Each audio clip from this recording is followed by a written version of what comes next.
Hello everyone, welcome to a online solution. मैं हूं अशफाक। कैसे आप लोग? तो आज आपके लिए बहुत ही इंपॉर्टेंट क्वेश्चन लाया हूं और ये पता है ये 2018 का फर्स्ट क्वेश्चन है और इसमें टोटल 50 क्वेश्चन है।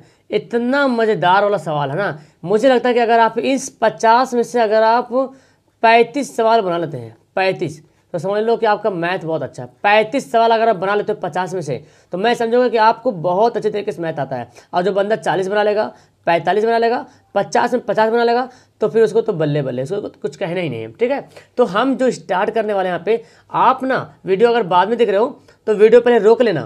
क्वेश्चन देखने के बाद वीडियो रोक लेना, क्वेश्चन का आंसर बना लेना खुद से, उसके बाद वीडियो करके आगे चालू करके देखना। तब लगेगा आपके अंदर एक विश्वास पैदा हो कि हाँ, हम भी ऐसा कुछ कर सकते हैं। क्लियर है? तो आ जाओ स्टार्ट करते हैं। वीडियो शुरू से लेकर आखिर तक देखिएगा। ठीक है, सबसे पहला सवाल आपके सामने है, यहाँ पे रैंकिंग दिया हुआ है। ठीक है, एक मिनट, सॉरी, 2 के ऊपर सिर्फ रैंकिंग है, 2 के ऊपर। यहाँ पे रैंकिंग लिखा नहीं रहा था इसलिए 2 के ऊपर। एक मिनट, हाँ ये है आपका यहाँ पे। तो बोलता है 0.32 को पी बटा क्यू के रूप में लिखना है।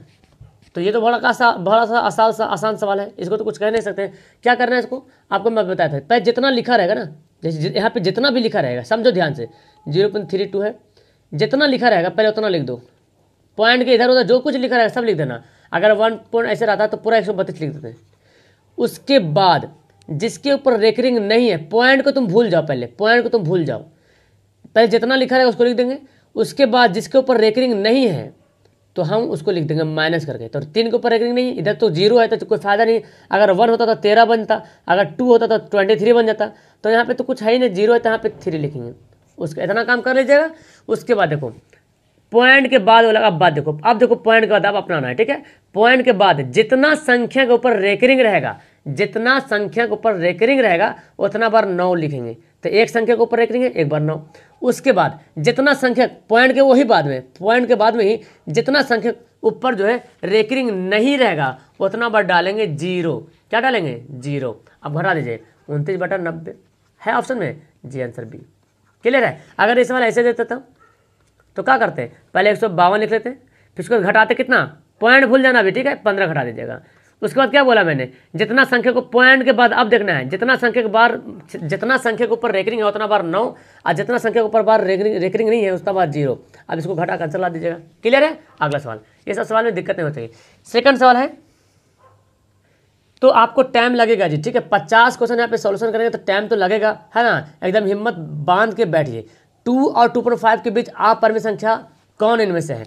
तो देखो 2 और 2.5 यानी कि 2 and 2.5 के बीच आपको अपरिमेय संख्या पूछ रहा है। तो आप सिंपल से मेरी बात बताओ, √9 का √9 है। ठीक है, यहाँ पे देखो √11 है, √5 है, √22.5 है, √12.5 है। ठीक है, तो √9 का देखते हैं तो √9 का कितना वर्गमूल आता है? 3 आता है। ठीक है, तो जब √9 का 3 आ रहा तो √11 का तो 3 से ज़्यादा आएगा, है ना। जब √9 का 3 आ रहा तो √11 का 3 से तो ज़्यादा आएगा, जो कि 2 और 2.5 के बीच नहीं है। गया काम से ये। अच्छा ये देखो, ये तो देखो 22 है, 22.5, ये पूरा यहाँ तक है 22.5, मतलब कि 9 से तो ज़्यादा है। तो जाहिर सी बात 3 से तो ज़्यादा आएगा, जो कि ये भी 2 और 2.5 के बीच में नहीं आ रहा। और ये 12.5, ये भी तो 9 से ज़्यादा है, तो ये भी नहीं, 2 और 2.5 के बीच नहीं आएगा। तो फिर क्या आएगा? 5 आएगा, क्योंकि देखो √4 का कितना होता है? 2 होता है। तो कुछ ही आसपास दिख रहा। ऑप्शन हमारा क्या होगा इसका? बी राइट आंसर हो जाएगा। अगला सवाल देखिएगा। अगला सवाल बोलता है कि कौन सा कथन सही है? 2 अपरिमेय संख्याओं का गुणनफल हमेशा अपरिमेय होता है। हमेशा, ये एक वर्ड लिखा है हमेशा। 2 अपरिमेय, इसको गुना करेंगे, 5 दूना 10। ठीक है, कोई और संख्या लेते हैं, √5, ये भी अपरिमेय संख्या है, √5। तो 2 अपरिमेय संख्या का गुणनखंड करें, √25 आता है। तो क्या ये अपरिमेय है? ये तो परिमेय संख्या है जिसका 5 निकल जाएगा। तो ये तो गया काम से। फिर देखो, एक परिमेय एवं एक अपरिमेय का गुणनखंड करेंगे तो हमेशा अपरिमेय होगा। काहे होगा?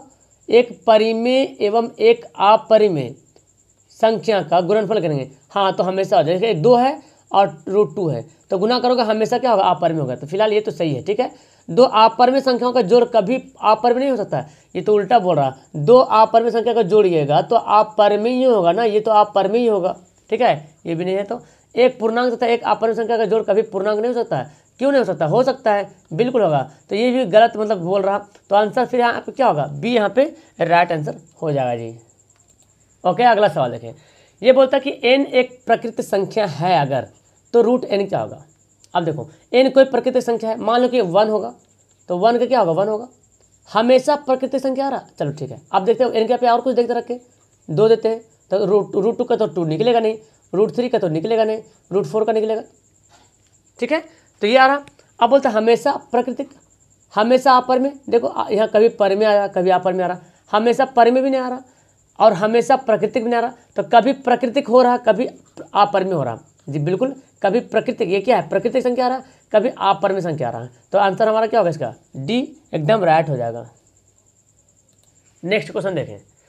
ये क्वेश्चन बहुत कन्फ्यूजन करता है, ठीक है, इसको ध्यान से देखिएगा, बहुत कन्फ्यूजन करता है। और पता है इसका आंसर सब आप लोग क्या मारेंगे? मुझे पता है सभी लोग लगभग मैं बता रहा हूँ ना, 99% इस क्वेश्चन को गलत करेंगे, 99%, और उसका टिक मारेंगे ए में, सब लोग ए लगाएंगे। लेकिन इसका आंसर ए नहीं होगा, इसका आंसर डी होगा, इनमें से कोई नहीं। कैसे बताता हूँ, देखो प्रथम 13,986 आभाज्य संख्याओं का योग इतना है। अब आप घूम गए इतने में, आप एपी पढ़े कि नहीं? एपी पढ़े कि नहीं? प्रथम 5 सम संख्याओं का योग निकालिए। तो कैसे निकालते थे?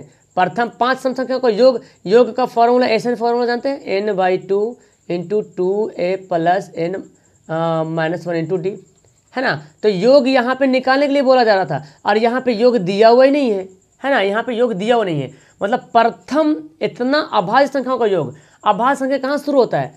देखो ये मतलब 13,986 अभाज्य संख्या है, इतना पीस। जैसे देखो ये एक अभाज्य संख्या हुआ, 2 अभाज्य संख्या, सबसे छोटी अभाज्य संख्या एक होती है, 5 अभाज्य संख्या हो गया, और क्या हो गया? 7 हो गया, और क्या हो जाएगा? 11 हो जाएगा। इस तरह जाता तो कितना अभाज्य? 1 अभाज्य, 2 अभाज्य, 3 अभाज्य, 4 अभाज्य, 5 अभाज्य। तो 5 अभाज्य नहीं लिख कर क्या लिख दिया यहाँ पे? 13,986 अभाज्य संख्या। तो ये दे दिया क्या? n दे दिया, ये n मतलब समझ रहे ना, संख्याओं की संख्या दे दिया। और हमको योग निकालना है, पहले योग निकालिएगा, तभी नहीं जानिएगा कितना से कट रहा, कितना से भाज्य हो रहा है ना। तो चलो योग निकाल के बताते हैं आपको कैसे। तो एन का फॉर्मूला बैठा लो, n/2, तो n कितना है? चलो फॉर्मूला लिखते हैं, n/2 × 2a + n - 1 × d। ये होता ना, n कितना हमारा? n हमारा है 13,986/2।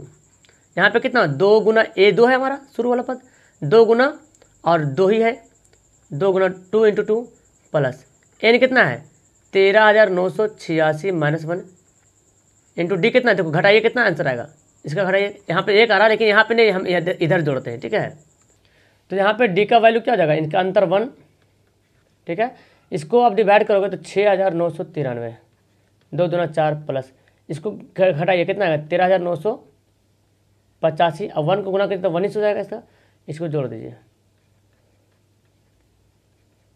अब यहाँ पे कितना बचा? 13,985 को 4 से जोड़ दीजिए, ठीक है, तो आ जाता है आपका 13,989। अब ये दोनों गुना करते हैं, ठीक है, ये दोनों को गुना कर देंगे हम, कितना आ गया? 6,993 गुना करके 13,900, ये काफ़ी आ रहा है यहाँ पे, इसको 6 से डिवाइड करेंगे। देखो यहाँ इसका जो गुना करके जो लाइएगा ना, तो 6 से डिवाइड कीजिएगा तो पूरा पूरी गुना होगा नहीं, ये भी होगा नहीं, ये भी नहीं होगा, तो आंसर हमारा क्या होगा? डी होगा। क्लियर है? अगला सवाल देखो, ये बोलता है कि बहुपद का घात बताना। घात समझ रहे ना, जो पावर, जब सबसे बड़ा पावर, कितना पावर है? 3 पावर है, तो आंसर हमारा क्या होगा इसका? सी हो जाएगा, ठीक है। इस तरह सवाल को जल्दी जल्दी कर लेंगे। बहुपद के शून्यकों का योग मतलब अल्फा प्लस बीटा दे रहा, और गुणनफल मतलब अल्फा × बीटा। बहुत बार सवाल मैं पढ़ा चुका आप लोग को, ठीक है, रिवीजन इसलिए तो कर रहे हैं, सब बहुत बार पढ़ा चुका हूँ, बहुत बार आपको याद होगा। ओके, तो आप बहुपद जानते हैं ना, द्विघात बहुपद का फॉर्मूला क्या होता है? x² minus alpha plus beta x plus alpha × beta. तो कन्फ्यूजन करते हैं कि सर माइनस है कि प्लस है, ये मतलब कन्फ्यूज मत होइए, ठीक है। तो x² minus alpha plus beta कितना? ये तो दिया हुआ योग 2x, अल्फा × बीटा कितना दिया? -15। तो x² माइनस 2x माइनस 15 हो गया आंसर। ऑप्शन किसमें दिख रहा है? ऑप्शन बी हमारा राइट हो गया। अगला सवाल देखो, k के किस मान के लिए, बहुत अच्छा सवाल है, k के किस मान के लिए समीकरण ये दिया हुआ है और ये दिया हुआ है, एकमात्र हल है। और एक्स से वाई का वैल्यू देता है। इसको कुछ करना नहीं है, एक्स का वैल्यू और वाई का वैल्यू इसमें पुट कर दीजिए। 2kx + 7y - 5 = 0। एक्स का मान कितना 1 है, 2k1 + 7, वाई का मान कितना -1 - 5 = 0। तो 2k हो जाएगा गुना करने के बाद, -7 - 5 हो जाएगा बराबर 0। 2k बराबर कितना 7 5 12, माइनस में उधर जा क्या बनेगा, प्लस में बनेगा 12, 2 छक 12, के का वैल्यू कितना आ गया 6 आ गया। यानी कि 8 का आंसर हमारा क्या हो गया, ऑप्शन हमारा सी यहाँ पे बिल्कुल राइट आंसर हो गया जी। अगला सवाल देखें। अगला सवाल बोलता है क्या ये त्रिघात दे दिया है, तो खैर ये त्रिघात है नहीं, मतलब यहाँ पे स्क्वायर छूटा हुआ है। ये आपके मतलब जो क्वेश्चन आया था ना उसमें भी ऐसा ही किया होता है। एक मिनट में इसको सुधारता हूँ। लीजिए अब ठीक हो गया, x cube + bx² + cx + d। त्रिघात बहुपद के एक शून्यांक शून्य है, तो इनके दो अन्य शून्यांकों का गुणनफल, समझ रहे हैं ना, दो अन्य शून्यांकों का गुणनफल मतलब alpha beta, beta gamma, gamma alpha, ऐसे, ठीक है। तो इसका फॉर्मूला पता क्या होता है, क्या होता है बोले आप, आपको याद होगा C/A, ये होता है ना, C/A होता है। तो आंसर क्या हमारा होगा, बी हो जाएगा। चलो फटाफट यहाँ पे करते हैं, 50 सवाल है तो टाइम तो लग जाएगा यहाँ पे। चलो कोई बात नहीं, टाइम लगेगा, क्या दिक्कत है, टाइम देने को तैयार है। पी का मान निकालना है, जिसके लिए ये दे रहा है ना इतना बराबर, पूर्णतः x से -2 से विभाज्य, मतलब x से -2 से पूरा कट रहा, मतलब x से -2 से पूरा कट रहा, तो x से बराबर कितना जाएगा 2 आ जाएगा। x का वैल्यू बैठा दो यहाँ पे, ठीक है। तो x का वैल्यू यहाँ पे बैठाते हैं। चलो तो x का मान कितना 2 है, तो 2 का स्क्वायर + 4 गुना 2 का स्क्वायर -p × 2 + 8 बराबर 0। तो 2 दूना 4, 2 दूना 4, 4 चौक 16 -2p + 8 बराबर 0। कितना 16 4 20, 20 8 28, तो 28 इधर जाके क्या बनेगा -28 में। अच्छा तो इस क्वेश्चन में मिस्टेक है, यहाँ पे एक्स स्क्वायर नहीं बल्कि एक्स क्यूब होगा, ठीक है, एक्स क्यूब होगा। तो 2 का क्यूब हो जाएगा, 2 का क्यूब कितना होता है 8 हो जाता है, ठीक है। तो अब यहाँ पे कितना हो गया 8 8 16, 16 16 32, तो यहाँ पे कितना आ जाएगा 32 आ जाएगा 32 में, ठीक है। तो पी बराबर कितना हो गया -32/2, तो 2 दूना 16 दूना 32, तब पी का वैल्यू कितना गया, ऑप्शन हमारा डी आ जाएगा। अच्छा इसके पहले वाला ये जो सवाल था इसको ध्यान से देख लिया एक बार और, ये तो ठीक हमारा आ गया। शून्यंकों का मतलब बोला ना, इसके एक शून्यंक शून्य है, तो एक शून्यंक कोई भी ले लो, जैसे कि माने कि एक अल्फा बीटा गामा में से कोई एक है जो 0 के बराबर है। तो अगर हम बीटा को 0 मानते हैं, किसी को 0 मानिएगा तो आंसर तो नहीं आएगा। अगर बीटा को 0 मानिएगा तो अल्फा × बीटा 0, बीटा को 0 मानेंगे 0y + अल्फा बीटा, तो ये तो 0 हो गया। तो अल्फा × बीटा यानी कि दो शून्यों का गुणनफल क्या होता है C/A, ऐसे भी होता है और ऐसे इसका फार्मूला भी होता है C/A, ठीक है, याद रखेंगे। अगला सवाल देखो, ये दे रहा, ये सवाल दे रहा x - 2y बराबर 3x + 4y,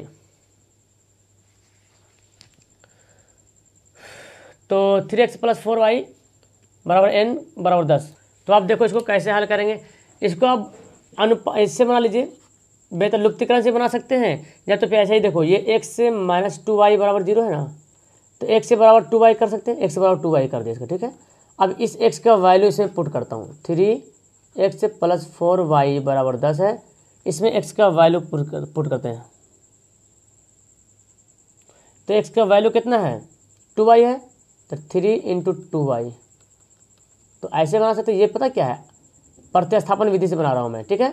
3 6y + 10y 4y बराबर 10y, तो 10y बराबर कितना हो गया 10, 10 10 कट गया, क्या y बराबर कितना गया 1, तो 1 दिख रहा है यहाँ पे, 1 यहाँ भी दिख रहा है, यहाँ भी दिख रहा है, यहाँ इसका तो पत्ता कट गया।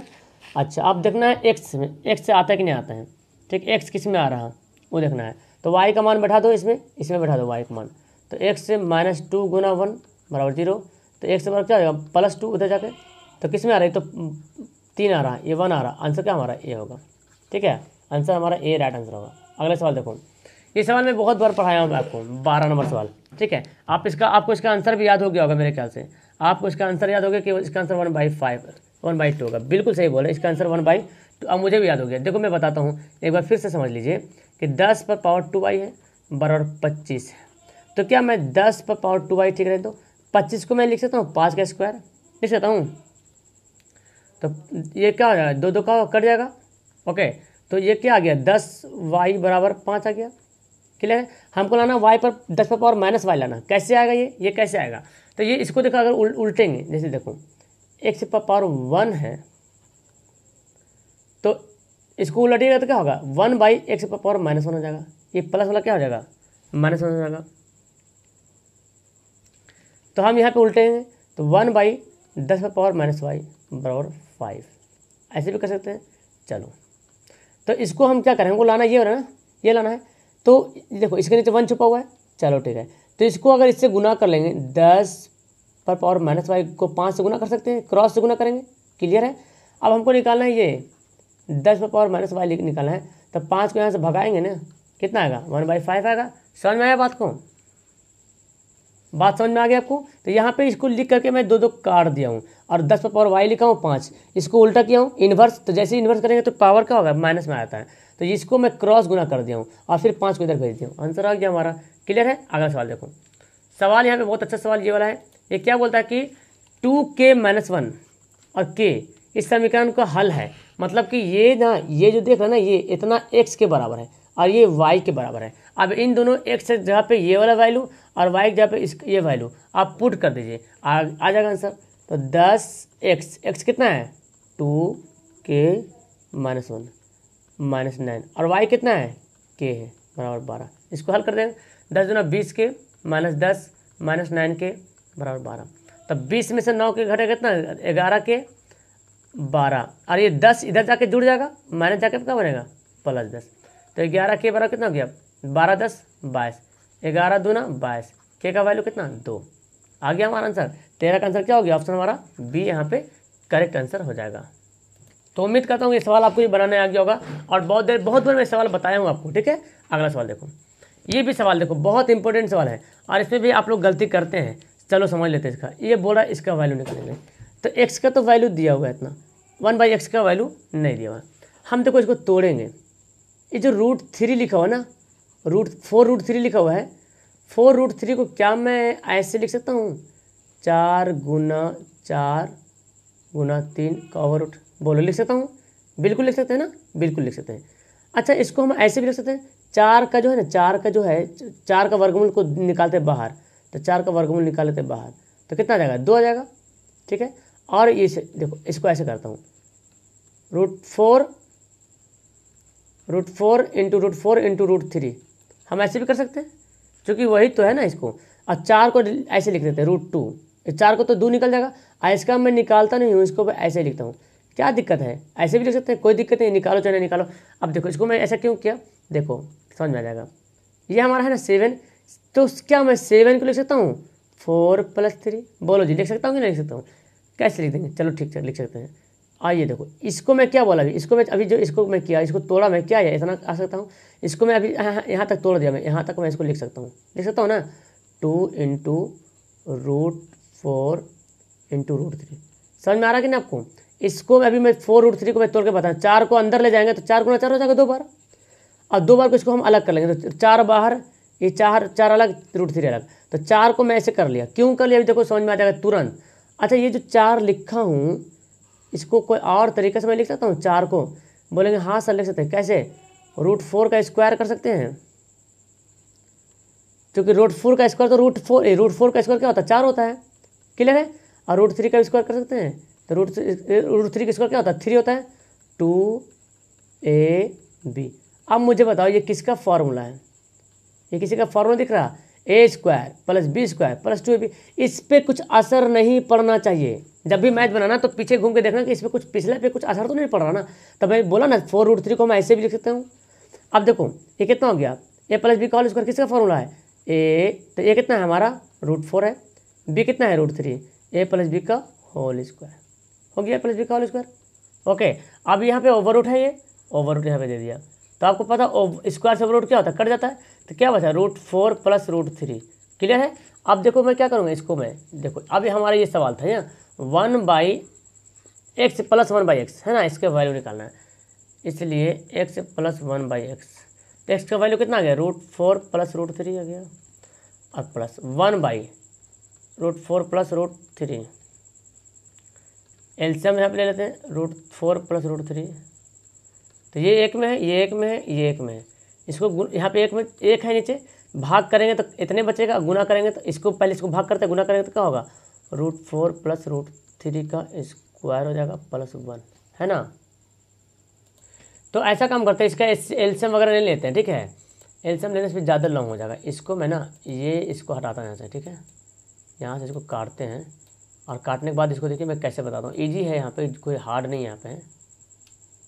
देखो जी, देखो क्या करते हैं, ये हमारा है बना हुआ, ये √4 प्लस √3 ऐसे रहने दीजिए, इसको परमेकरण कर दीजिए।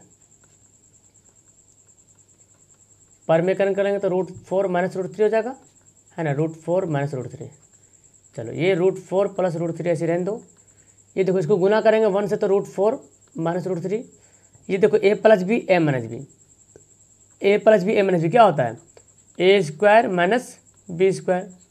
तो 4 का स्क्वायर 4, 3 का स्क्वायर 3, घटा देंगे कितना जाएगा 1, तो नीचे 1 का तो कोई जरूरत भी नहीं पड़ा, तो √3 क्या होगा, कट गया। 4 का वर्गमूल 2 और ये 4 का वर्गमूल 2, कितना आ गया 2 2 4, ऑप्शन दिख रहा है 11। आंसर हमारा क्या होगा, 14 का आंसर हमारा ए सही आंसर हो जाएगा। क्लियर है। अगला सवाल देखो, सवाल बोलता कि x⁴n+1 एक गुणक इतना है तो n निश्चित रूप से क्या होगा। तो ये जो ना x³ करो, 1 का क्यूब करो, तो कहने के जब 1 x से +1 से जो है कट जाएगा निश्चित रूप से, तो ये आंसर हमारा एक होगा विषम पूर्णांक। क्या होगा, ये विषम पूर्णांक होगा, ठीक है। अगला सवाल देखो, ये सवाल बोलता है क्या कि √3 tan थीटा बराबर 3 tan sin स्क्वायर थीटा, ठीक है। तो sin square theta minus cos square theta बराबर होगा। तो क्या करेंगे, इसको tan को चेंज कर दीजिए, √3 tan को चेंज करेंगे क्या होगा, sin theta by cos theta, और ये 3 sin स्क्वायर थीटा है, ठीक है। sin स्क्वायर थीटा है, 16 नंबर सवाल है ना, sin स्क्वायर थीटा। तो आप इसमें क्या करेंगे, अब यहाँ पे देखो कटेगा ये, अच्छा इसको हम ऐसा करते हैं, देखो यहाँ पे sin स्क्वायर मतलब sin 2 बार है, तो एक बार तो कट जाएगा यहाँ पे। तो इसको हम कुछ ऐसा करते हैं, देखो √3 है sin theta by cos theta, ठीक है। और यहाँ पे 3 sin theta into sin theta ऐसे कर लेते हैं, तो एक साइन यहाँ से कट गया, ठीक है, कट गया।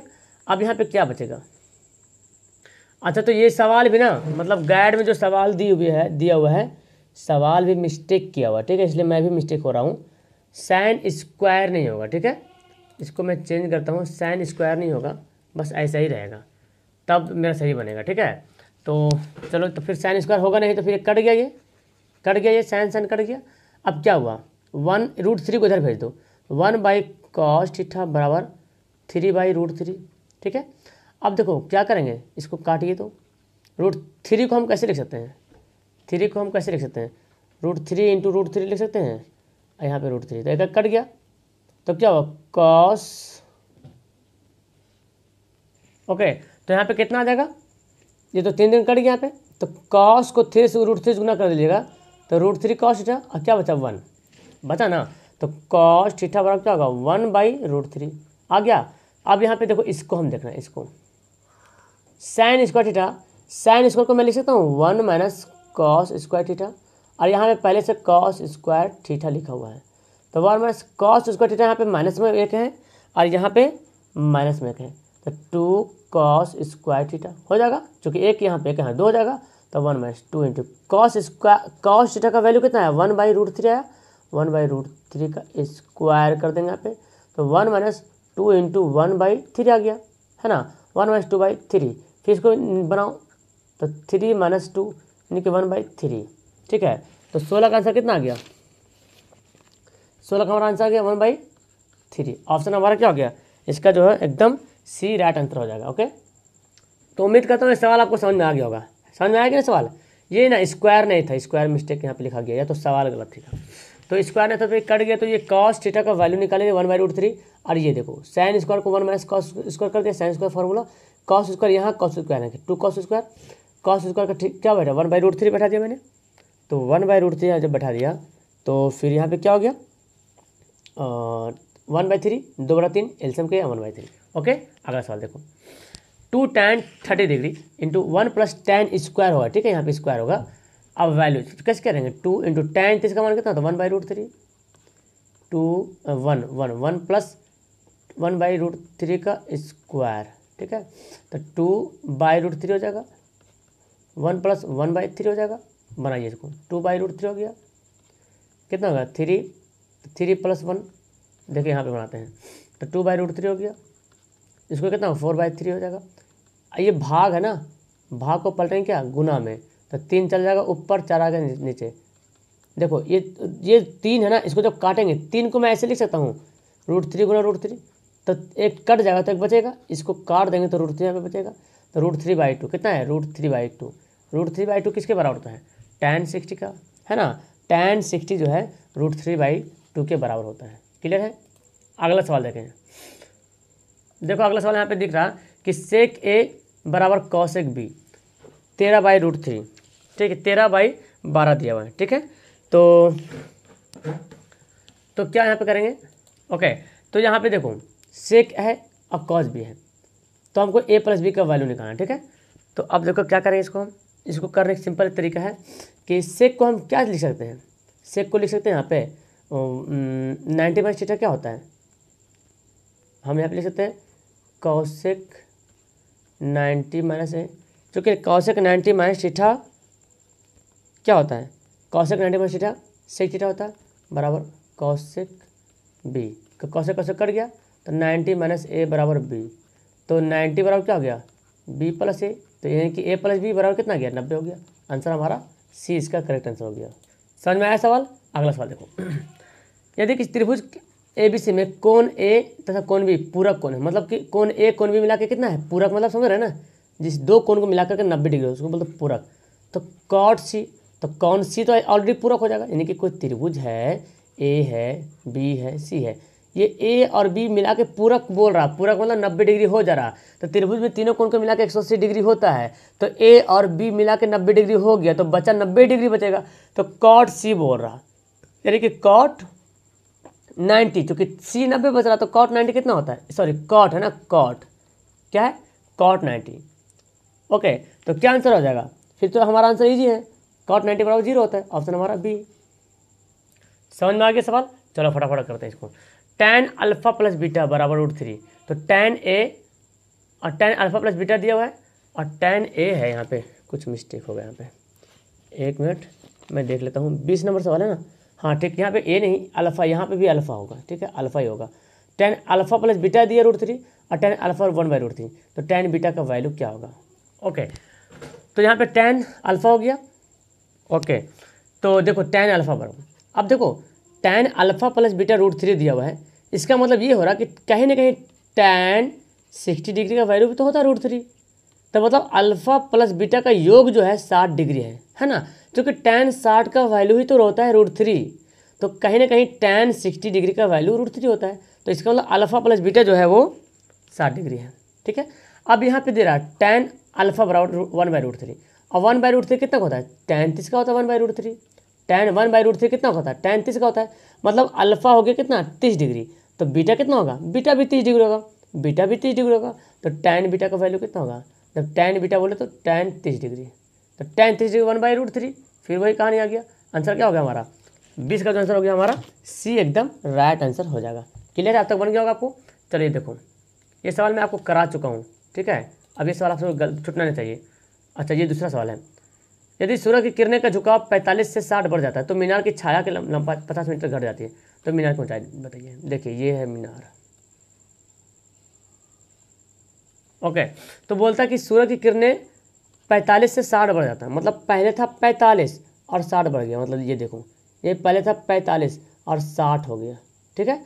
तो मीनार की जो छाया है, ये जो ABC, तो मीनार की छाया 50 मीटर घट जाती है, मतलब यहाँ पे था, यहाँ पे कौन बना था, यहाँ पे आ गया, तो ये क्या हो गया DC क्या हो गया 50 मीटर जो है घट गया, यहाँ पे आ गया, है ना। तो बोलता है मीनार की ऊंचाई ये निकालना है, तो किसी एक को निकालो, पहले tan 60 का मान लो, ठीक है, ये हमको इसको H मानते हैं, ये हमारा X मानते हैं, तो tan 45 निकालो, tan 45 आराम से निकलेगा, H/ क्या होगा 50 + x होगा ना, ये AB होगा लंब बटा आधार, तो 50 + x, तो 1 का वैल्यू कितना हो गया 50 + x।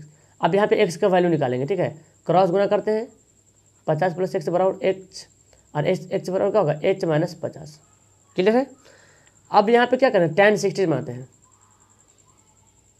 समझ में आया? यहाँ पे tan 45 लंब बटा आधार, लंब हमारा h है, आधार x 50 प्लस x है, तो h प्लस 50 प्लस x यहाँ पे देखो करा दिया मैंने, क्रॉस गुना कर दिया यहाँ पे, ठीक है, और x का वैल्यू x माइनस 50, ठीक है, ओके। तो आप इसको क्या करेंगे, आप इसको क्या करेंगे, tan लेते हैं 60 डिग्री, तो लंब बटा आधार ये h बाई आधार क्या है हमारा x है, tan 60 का वैल्यू कितना, √3 होता है, हाँ ठीक है, और h बाई x का वैल्यू भी मैंने निकाला कितना, h माइनस 50 है ना, ये जो x का वैल्यू है, x का वैल्यू यहाँ पे बैठा लेंगे, यहाँ पे क्रॉस गुना करेंगे तो h इधर आ जाएगा, और ये √3 h माइनस 50, क्लियर है।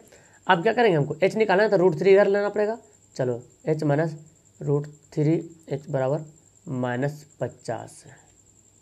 अच्छा तो यहाँ पे गुना मिस्टेक हो गया, ये दोनों से गुना होगा ना, सॉरी ये दोनों से गुना होगा, तो फिर यहाँ पे हमको आगे बढ़ाना पड़ेगा यहाँ पे, ठीक है।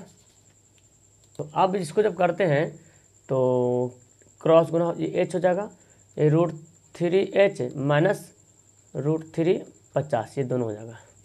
अब इसको करते हैं इधर, देखो इधर हम करते हैं ना, इधर बनाते हैं, तो h हो गया माइनस √3 h हो जाएगा इधर आके, उसके बाद फिर क्या करेंगे, ये माइनस √3 50, मतलब 50 माइनस √3 बोलो है ना, 50 बाहर में है, तो ये h कॉमन हो जाएगा, तो 1 माइनस √3 बराबर माइनस 50, ऐसे लिख लेते हैं इसको, थोड़ा अच्छा लगता है देखने में। अब h बराबर क्या होगा, माइनस 50 √3, 1 माइनस √3, ठीक है। तो इसको परमेकरण करते हैं 1 प्लस √3, 1 प्लस √3, इसको गुना कर लेते हैं, तो 50 माइनस 50 को हम गुना करते हैं, √3 है, 1 प्लस √3 है, और यहाँ पे क्या है, ये 1 है, ये दोनों देखो a plus B a minus B, तो a square minus B square, 1 का स्क्वायर 1, और इसका कितना हो गया 3 आ जाएगा, तो माइनस 2 आ जाएगा, 1 का स्क्वायर √3 का स्क्वायर तो 2 ही होगा, 3 होगा ना, तो 2 आ जाएगा माइनस 2।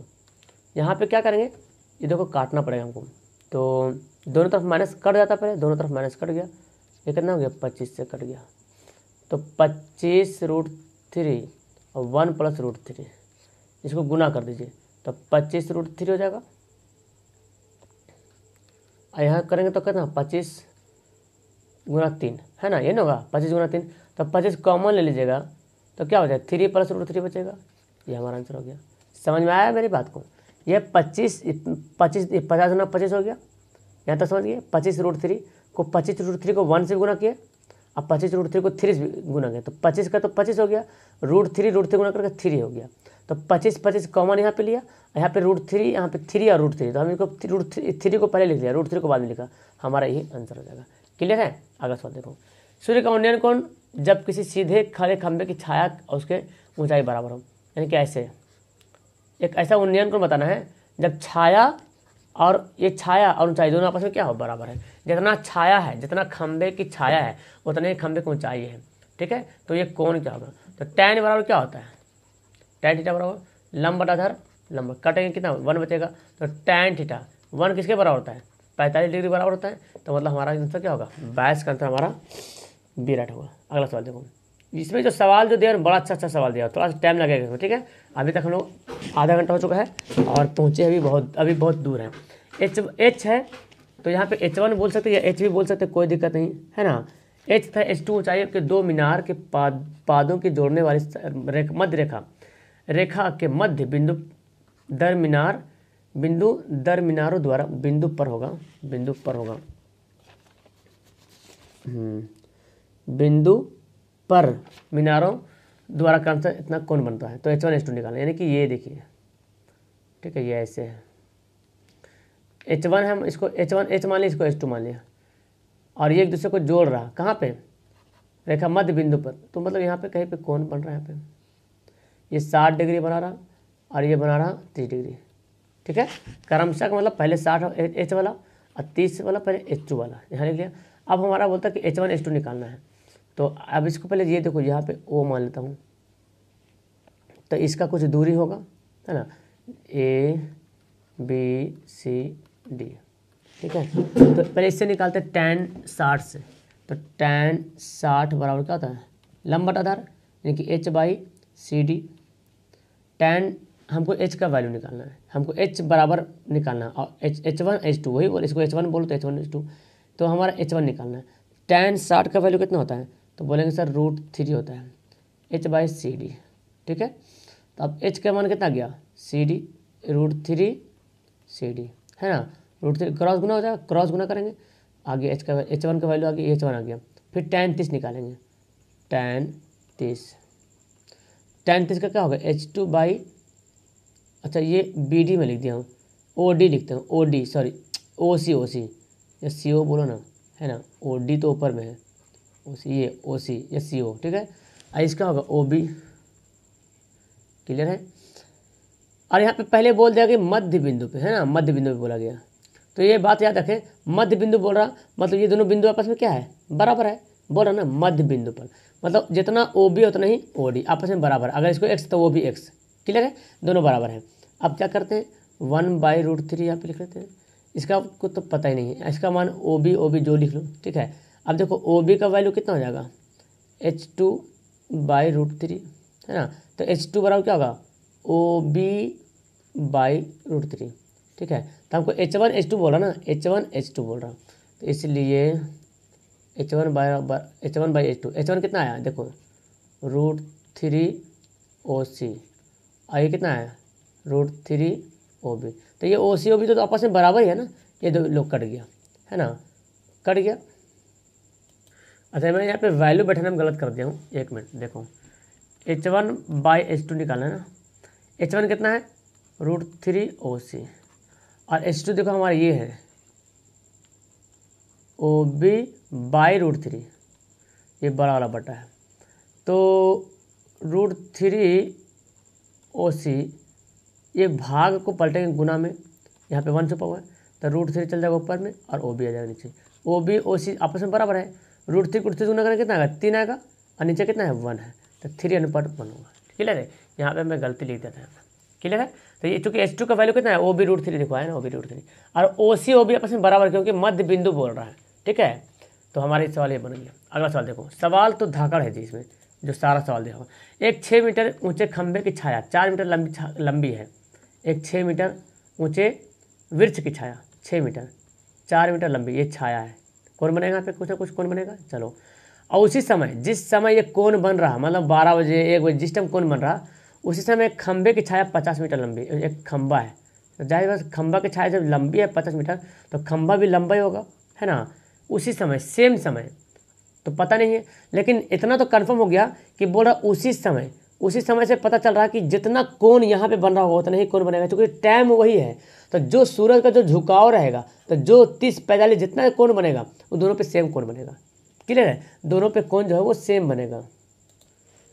तो चलो यहाँ पे ना ऑप्शन ही नहीं दिया हुआ है, ये क्वेश्चन ही गलत था, ये 2018 में आया हुआ सवाल था, अब क्वेश्चन का ऑप्शन ही गलत है। एक्चुअली इसका आंसर देखो पता क्या आएगा, तो ये भी tan हो जाएगा, ये भी tan निकालेंगे तो कितना h/50, और ये भी tan निकालेंगे तो 6/4, तो दोनों tan है, अब दोनों tan बराबर कर सकते हैं, h/50 बराबर 6/4, तो h का वैल्यू निकाला ना 2 3, तो 2h हो जाएगा, 2h बराबर 50 गुना 3, 2 यहाँ से क्या होगा कट आ जाएगा इधर डिवाइड में, चलो तो 25 दिया 50, ये 25 दूना 50, तो 25 दिया 75, ये तो ऑप्शन है नहीं, तो फिलहाल यहाँ पे आंसर क्या होगा 75 होगा।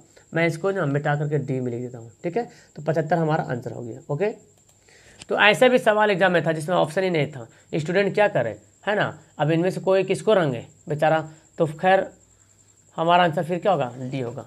क्लियर है, तो चलो अगर ऑप्शन देखा जाए, अब अगर आप ऐसा सवाल आ जाए तो सोचेंगे सर आप क्या करें, ऐसा सवाल आ जाए तो, है ना, सवाल हो सकता है, तो ऐसा सवाल आ जाए तो जो ज़्यादा कोण दिया उसी को फिर टिक रहेगा, तो मजबूरन नए से, हाँ तो कुछ खाली छोड़ने उसको फ़ायदा नहीं है, अगर खाली, लेकिन उसका नंबर बढ़ा ही देता है, फिर बढ़ाता है।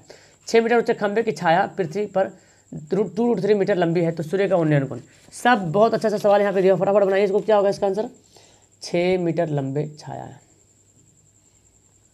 6 मीटर ऊंचे खंभे की छाया 2√3 है, तो कौन पूछ रहा है, tan थीटा बराबर क्या होता है लंब बटा आधार, 2 3 6, 3/√3, 3 को हम ऐसे √3 गुना √3 भी लिख सकते हैं, √3 गया काम से ही, तो √3 आ गया। किसके बराबर है? tan 60 के बराबर है। तो आंसर क्या होगा हमारा? ये आंसर हो गया।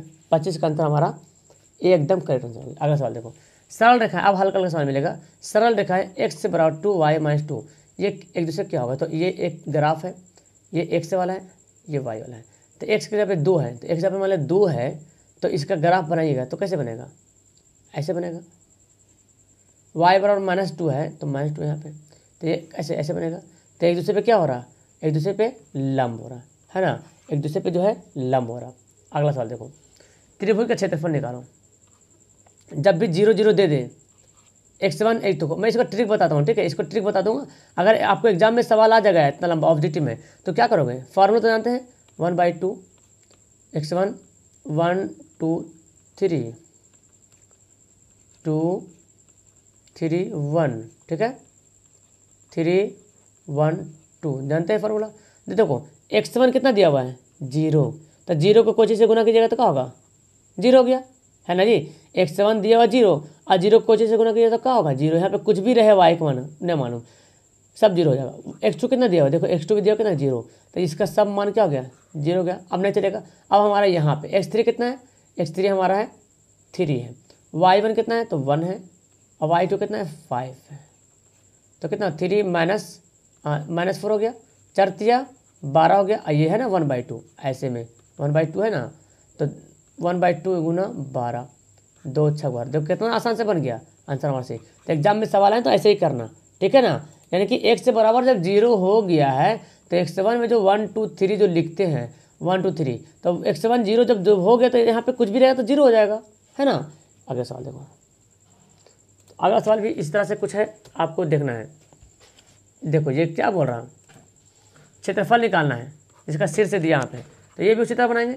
चलो, तो x1 देखो यहाँ पे देखो फॉर्मूला लिख ही देता हूँ, 1 2 3 1 2 3,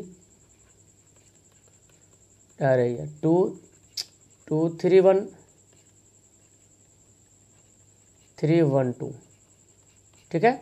देखो x यहाँ पे x2 है 0 और x3 0, x2 0 खत्म, सब 0 हो जाएगा, क्योंकि 0 से कोई गुना किया 0 हो जाएगा। x3 भी 0 है, तो सब ये 0 हो गया, कहानी खत्म। अब बचा हमारा ये, तो 1/2। x1 कितना है हमारा? -4।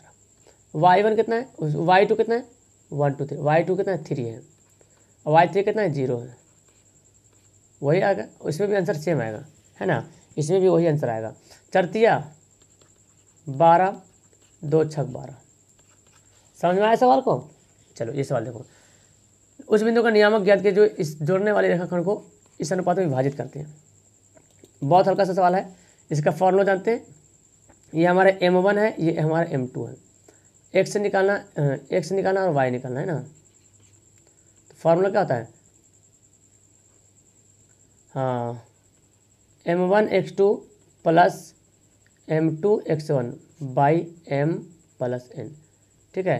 और फिर इधर m1 y2 plus m2 y1 m plus n, m1 m2, यहाँ पे m1 तो m2 कर दो ना। m कभी m1 को m मानेगा, m2 को n माने तो m1 m2 लिख सकते हैं, कोई दिक्कत नहीं, m1 m2। तो देखो m1 कितना है?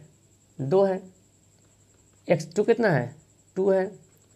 m2 कितना है? 3 है। x1 कितना है? 1 है। आइए 3 2 5, तो 2 2 4, 2 2 4, 4 3 7, 7 बटा 5 किस में दिख रहा? हमारा आंसर दिख रहा 7 बटा 5, ऑप्शन नहीं दिख रहा है। मतलब कहाँ नहीं जा सकता है ये, मतलब जो गाइड है आपका, जो क्वेश्चन बैंक है, इतना क्वेश्चन गलत मिसप्रिंट किया हो, कुछ कह नहीं सकते।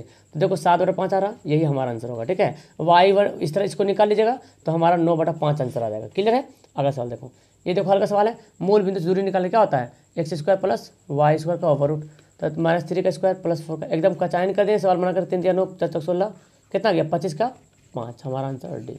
अगला सवाल देखो, ये देखो सवाल, PQR दिए गए PQR, अच्छा ठीक है, तो फिगर यहाँ पे आपको बताता हूँ मैं। ये देखो PQR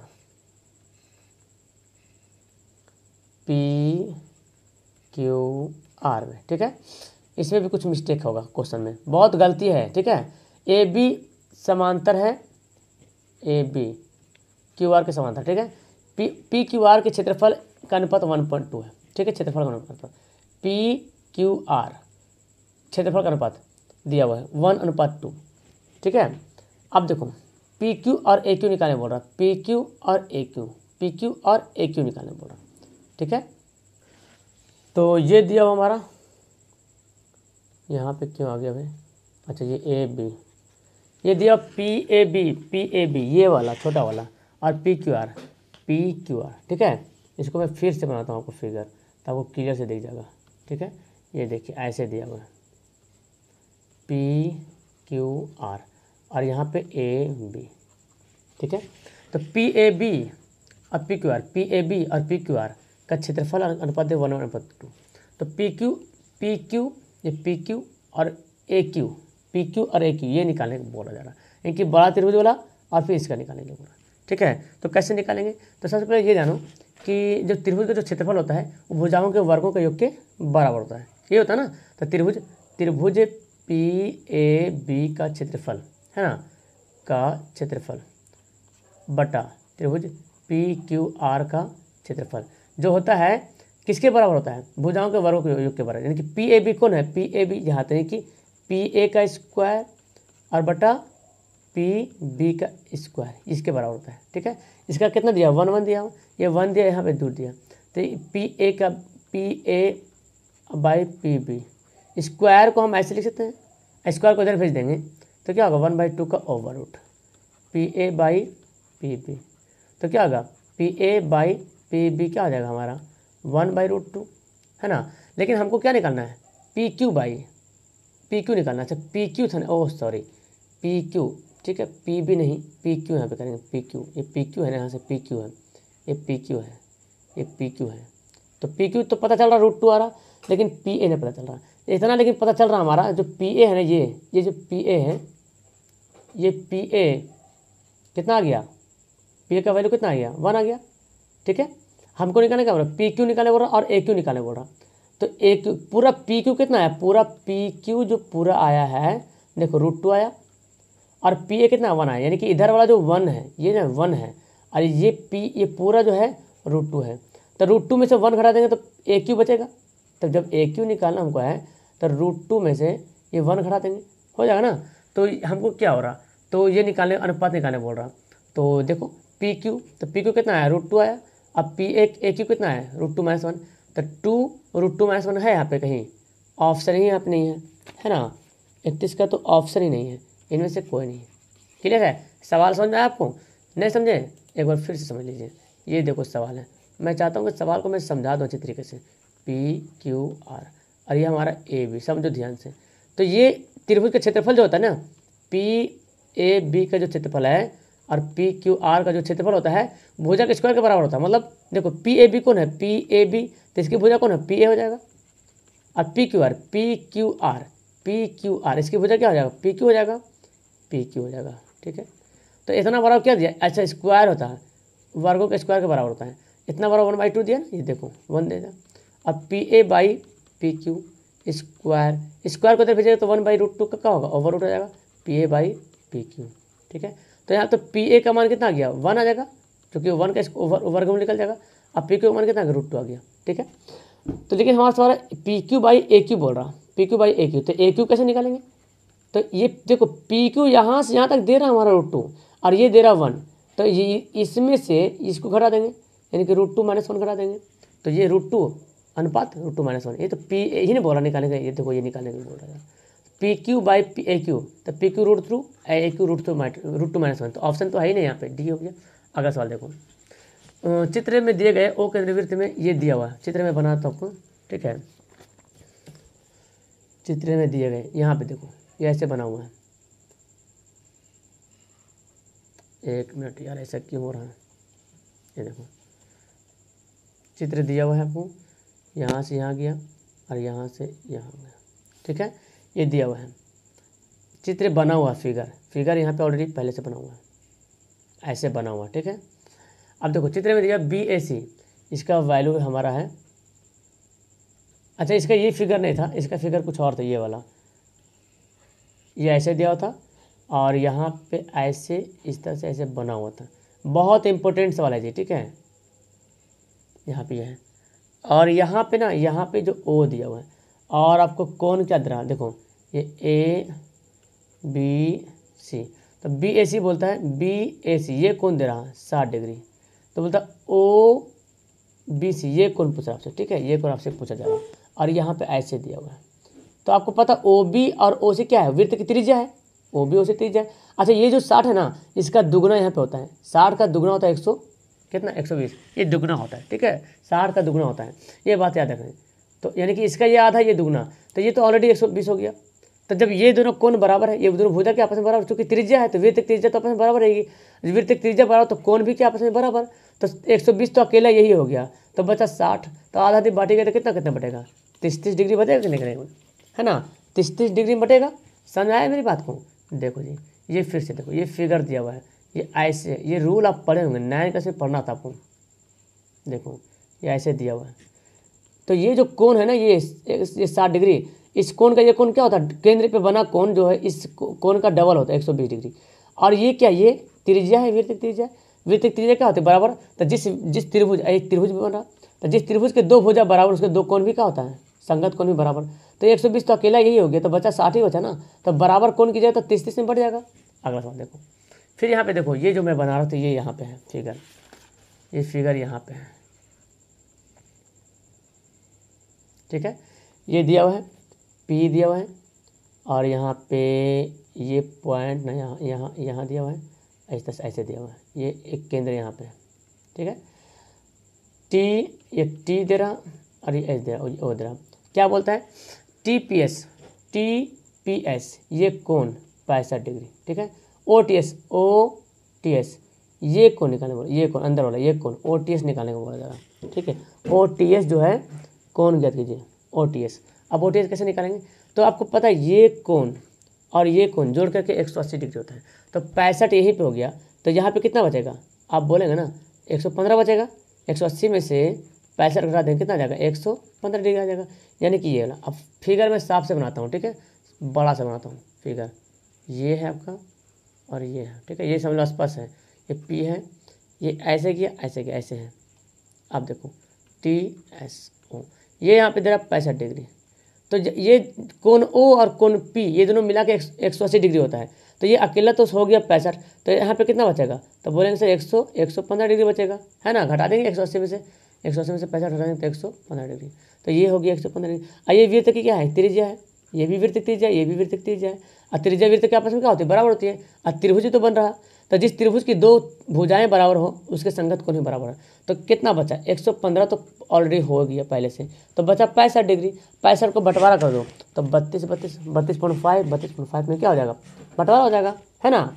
समझ में आया सवाल, यही 32-33 दोनों सेम सवाल दिया, बस खाली घुमा के आगे दिया हुआ। अगला सवाल देखो, ये देखो दिया हुआ यहाँ पे ना फिगर बना हुआ है, जो कंस्ट्रक्शन बनाते हैं ना इस टाइप का बना हुआ, ये और फिर यहाँ पे ये, यहाँ से ये मतलब यहाँ पे आके मिल रहा और ये इधर जाके मिल रहा, इस तरह बना हुआ है, ठीक है। यहाँ पे 2 कट हैं और यहाँ पे अंदर में 1 2 3 कट है, ठीक है। तो बोला 2:3 के अनुपात में बांटना है इसको, 2:3, देखो 2 अनुपात और ये 3 में बांटना है। एक किरण ए से खींचा गया तथा बी एक्स से, इसका वैल्यू भी बता देता हूँ, ए एक्स और बी भी यहाँ पे है, बी ए एक्स पता नहीं क्या है। अब बराबर दूरी A1 A2 निर्धारित किए गए हैं, इस अनुपात हेतु कम से कम बिंदु A1 A2 चुने। A1 A2 आपको चुने जाते हैं, कितने पॉइंट में चुने जाएंगे, कितने अनुपात में, तो वो हो जाएगा कितना 3:4। यहाँ पे अनुपात छुपा हुआ, ठीक है, लिखा हुआ नहीं है यहाँ पे। अच्छा सर, ये वो सवाल है जो मैं फिगर बना रहा था, ये सिंपल सा दिया हुआ अनुपात में बांटना, अंतर विभाजन, यानी कि अंतर विभाजन यानी कि 2:3 अनुपात में विभाजित बटा हुआ, ठीक है। तो किरण खींचा हुआ है, अब यहाँ पे जो जब भी हमको खींचना पड़ेगा तो कम से कम 3 2 5 कट करना पड़ेगा। जब आप बनाते कंस्ट्रक्शन से इस तरह बनाते हैं, यहाँ पे न्यूनक्रम आता है तो 3:2 आता है, तो इसको कितना 3 2 5 कट में हमको काटना पड़ता है ना।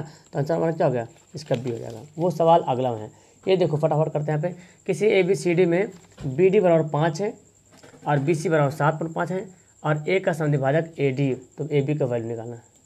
तो इसमें फिगर बना हुआ है, ठीक है, ये देखें फिगर से बना हुआ है, इस तरह से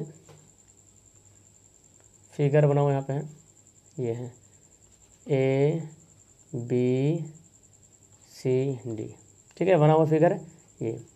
तो बोलता कि बी डी बराबर 5, बी सी बराबर 7.5, बी सी कौन गया, ये देखो पूरा यहाँ से यहाँ तक, बी सी पूरा यहाँ से यहाँ तक जो है 7.5 है, ठीक है। ए का समद्विभाजक ए डी है, ए डी जो समद्विभाजक है। तो इसका फार्मूला होता है जी, इसका फार्मूला होता है ए बी बटा ए सी, ए बी बटा ए सी बराबर बी डी बटा, हाँ बी डी बटा बी सी, ये फार्मूला होता है, ठीक है, बी डी बटा बी सी। तो ये तो हमको निकाला था ना ए डी बटा ए सी, तो ये कितना 5 दिया हुआ है और 7.5 दिया हुआ है, ठीक है। तो इसको हल कीजिए, आंसर हमारा आ जाएगा 0.6, ठीक है। इसको भाग कर दिए, 5 को 7.5 से डिवाइड कर दीजिए, ठीक है, आ जाएगा। अगला सवाल देखें, तो 37 सवाल पढ़िए ना। किसी वृत्त के दोनों किनारे पर किसी वृत्त का व्यास, ये वृत्त है, व्यास कहाँ पे होता है, ये तो बनता है ये व्यास, दोनों किनारे पे समान किनारे पर खींची गई स्पर्श रेखा जो है, ये यहाँ पे एक स्पर्श रेखा यहाँ पे खींची गई, एक स्पर्श यहाँ पे, तो इस रेखा को क्या बोलेंगे, तब बोलेंगे सर इस रेखा को क्या बोलेंगे, समांतर बोलेंगे। तो 37 का आंसर हमारा क्या हो जाएगा, ऑप्शन हमारा ए हो जाएगा, राइट। क्लियर है। अगला सवाल यहाँ पे देखो, 38 नंबर सवाल यहाँ पे दिया, यदि पी ए पी बी किसी बिंदु के पी से, ये वही ये इस तरह से बना हुआ है, स्पर्श रेखा है, ठीक है, पी है, ये ए है, ये बी है, स्पर्श रेखा ओ यहाँ पे बन रहा कहीं पे, ठीक है, जिसके बीच का झुकाव यानी कि 80 डिग्री ये है।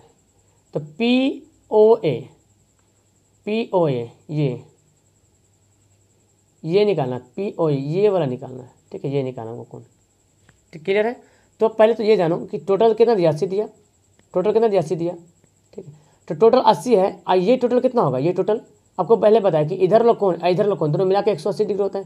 तो टोटल 80, तो इधर कितना हो गया, इधर हो गया 100, है ना। और ये जो ऐसे रेखा कितना, ये ऐसी रेखा, ये एक दूसरे को बाढ़ देती है बराबर भाग में, एक दूसरे को बराबर भाग में बाढ़ देती है, ठीक है ना।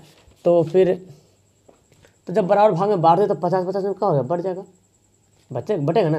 ये है आपका पॉइंट, यहाँ से यहाँ तक गया हुआ है, ये पी है, और ये पॉइंट ऐसे हैं, ये ए है, ये बी है, और यहाँ पे ये मिला हुआ है, ये टोटल दिया हुआ 80। तो ये कौन, ये ओ है, ये दोनों मिला के 180 डिग्री होता है। तो ये 80 हो गया अकेला, तो ये कितना होगा, 100 डिग्री होगा, चूँकि हो गया। अब जो ये लाइन खींचा जाता है ना, तो नियम है, जो लाइन खींचा जाता है ये दोनों को मतलब समद्विभाजित करता है, आधा बाढ़ देता है, तो 50-50 में बढ़ देगा। आंसर क्या हमारा होगा, ए आंसर राइट हो जाएगा।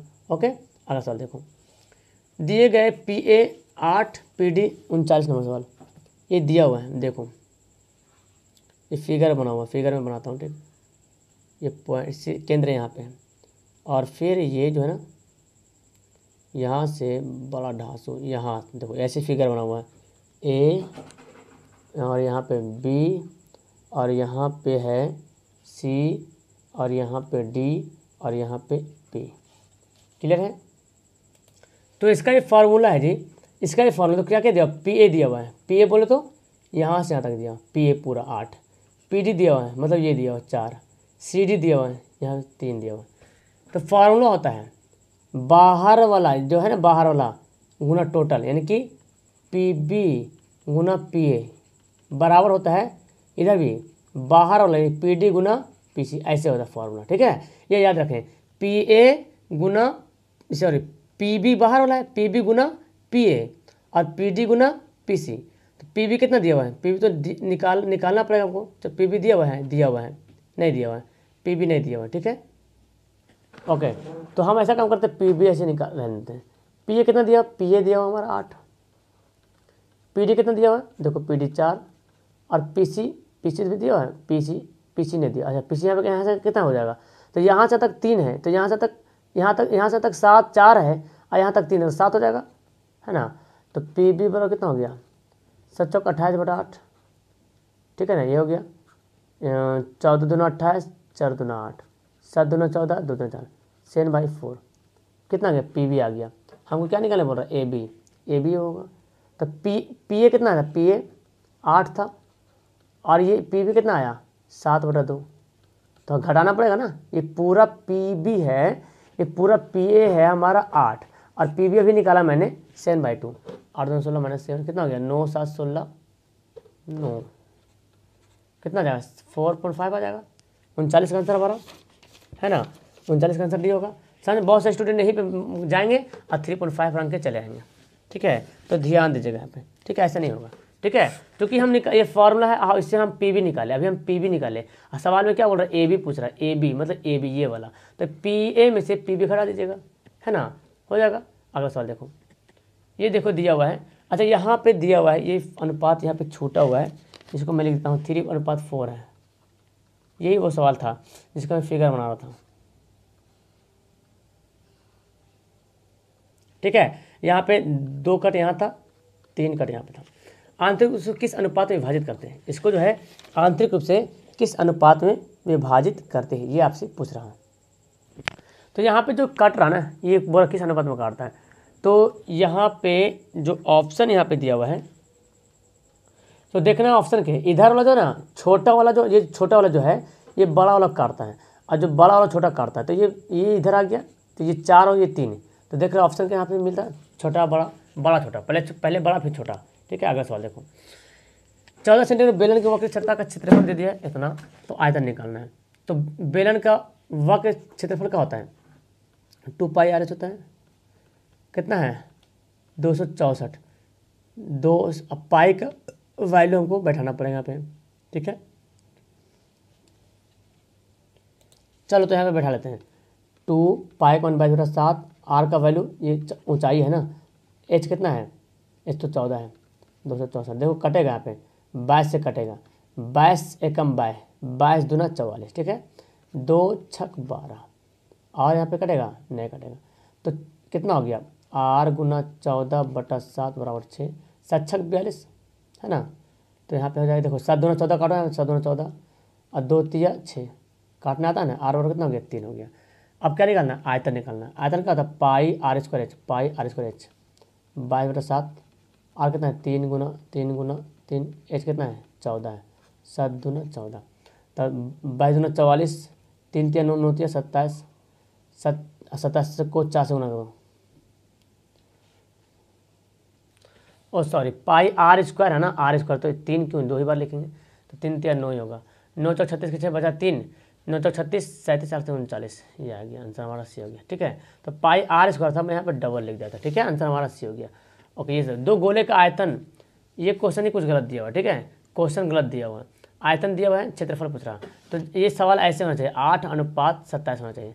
अगर ऐसे रहेगा तो इसका आयतन पूछा तो क्षेत्रफल तो हम क्या करेंगे, घन यहाँ पे निकालेंगे, तो 8 का 3, 8 का 2, 27 का 3, या तो फिर अगर ऐसे देता 64 देता और 27 देता, तो फिर 64 देता तो यहाँ पे कितना होता, 64 का कितना हो जाता, 4 घन 27 का 3, ऐसे होता है। तो फिलहाल इस क्वेश्चन ही गलत दिया हुआ। ठीक है, तो अगर ये सवाल देता है ऐसे तो फिर हमारा आंसर ये होगा। क्लियर है, आगे देखो, यदि ऊंचाई और त्रिज्या एक वाले एक ठोस बेलन के वक्र क्षेत्रफल इसके कुल पृष्ठ क्षेत्रफल का 1/3 है। समझा रहा सवाल, देखो बताता हूँ मैं। यदि ऊंचाई और त्रिज्या वाले जो वक्र बेलन का जो क्षेत्रफल है इसका कुल पृष्ठ क्षेत्रफल का 1/3, तो बेलन का क्षेत्रफल क्या होता है 2πrh।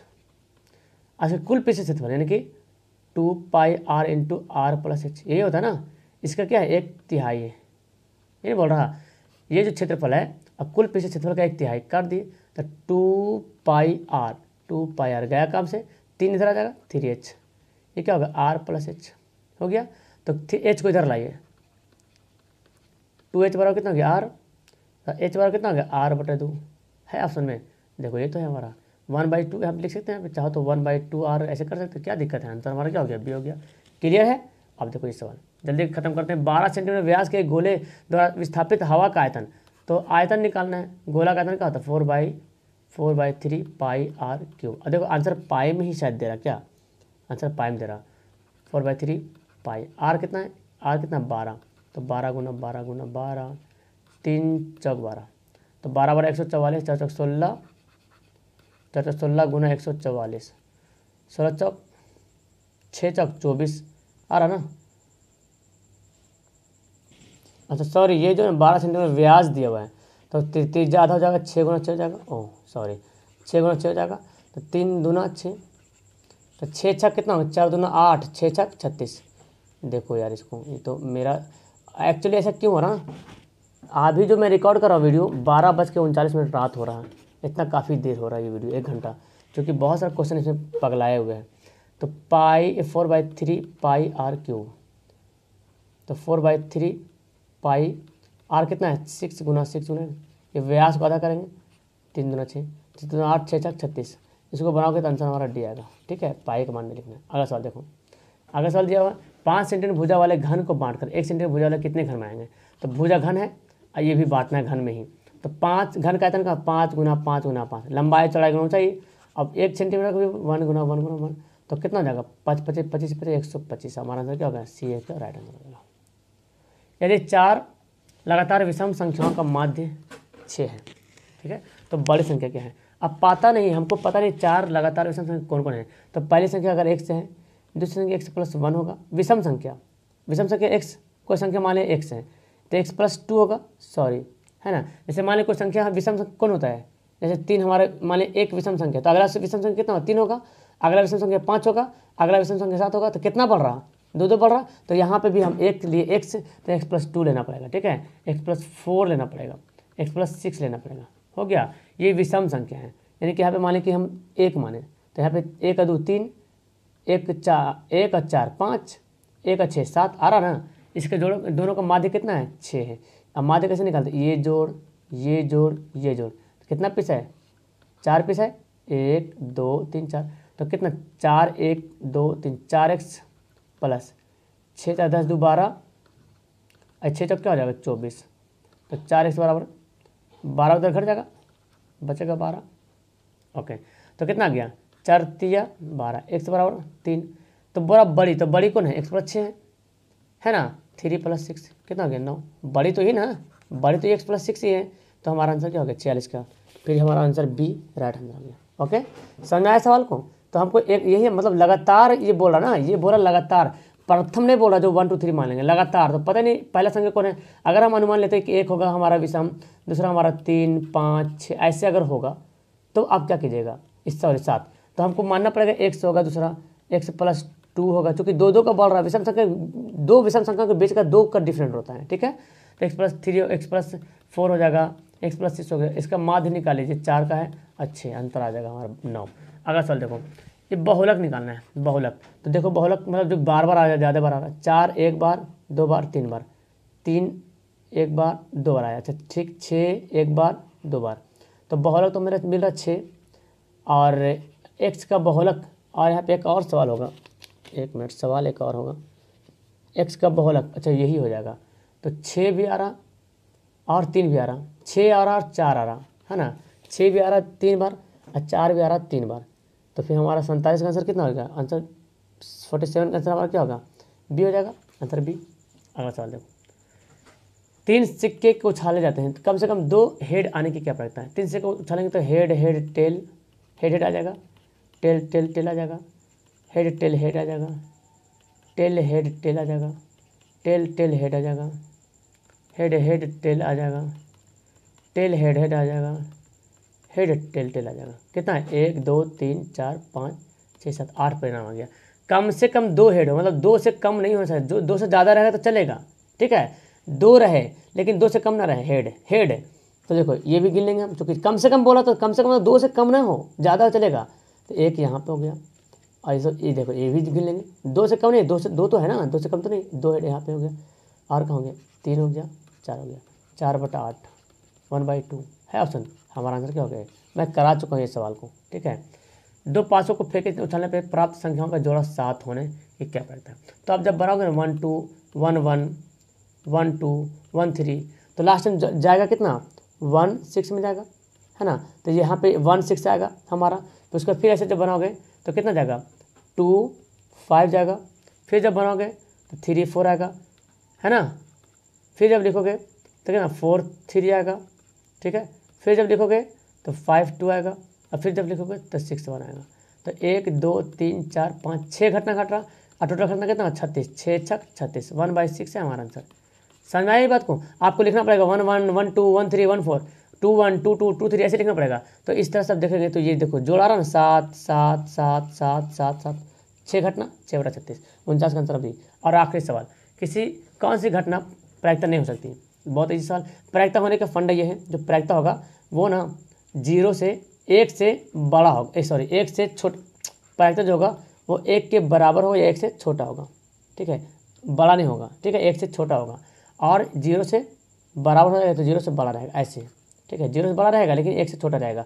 तो ये देखो 0 से तो छोटा, 0 ये देखो 1 से छोटा है, ये भी 1 से छोटा है, तो ये देखो 1 से बड़ा हो गया ना, तो आंसर हमारा क्या हो गया, तो बड़ा नहीं होना है, छोटा होना है। तो अब देख रहे हैं यहाँ पे 50 क्वेश्चन मैं कंप्लीट कराया हूँ, तो 50 क्वेश्चन आप पढ़ लिए होंगे एक वीडियो में, क्योंकि ये क्वेश्चन बैंक था, मुझे पूरा को सॉल्व करवाना था, इसीलिए इतना टाइम लग गया। मैं शॉर्ट में नहीं बता सकता था, शॉर्ट में तो बताने फिर तो तुरंत मेरा आधा घंटा में वीडियो हो जाता है, ठीक है।